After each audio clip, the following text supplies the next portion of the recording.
नमस्कार मित्रों, हमारी चैनल में तमारू स्वागत है। फिल्म इंडस्ट्री में आव्या दुखद समाचार। आ मोटी हस्तीનું અવસાન થતાં અજય દેવગન, બિપાશા બાસુ સહિત સેલિબ્રિટીઓ દુઃખી થયા। ત્યારે મિત્રો વિગતવાર વાત કરવામાં આવે તો મનોરંજન જગતમાંથી એક દુઃખદ સમાચાર સામે આવ્યા છે, જેનાથી સિનેમામાં શોકની લાગણી ફેલાઈ ગઈ છે।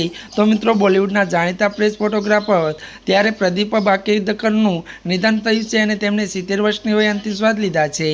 તો મળતી માહિતી અનુસાર મિત્રો આપને જણાવી દઈએ કે પ્રદીપના નિધનથી ફિલ્મ ઇન્ડસ્ટ્રીમાં શોકની લહેર છે। ઘણા સ્ટાર તેમના નિધન પર શોક વ્યક્ત કર્યો છે। તો પ્રદીપ બાકેદરના નિધનની પુષ્ટિ કરતા તેમના પુત્ર પ્રથમેશે કહ્યું કે તેમના પિતાનું અવસાન રવિવારે સવારે થયું છે। તો વધુ જણાવી દઈએ કે સોશિયલ મીડિયા પર પ્રદીપના નિધનના સમાચાર ફેલાતા લોકો પ્રતિક્રિયાના આવવા લાગી છે। ત્યારે પ્રદીપ પોતાના ઘરે અંતિમ શ્વાસ લીધા છે।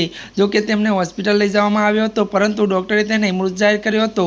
પોતાના કામ અને વર્તન કારણે પ્રદીપ અમિતાભ બચ્ચન, શાહરુખ ખાનને લઈને સંજય દત્ત, ધર્મેન્દ્ર સુધી બધા ફેવરેટ હતા। ત્યારે મિત્રો આજના માટે આટલું જ। અમારી ચેનલમાં નવા હોય તો અમારી ચેનલને મિત્રો તમે લાઇક, શેર અને સબસ્ક્રાઇબ કરી દેજો। ધન્યવાદ।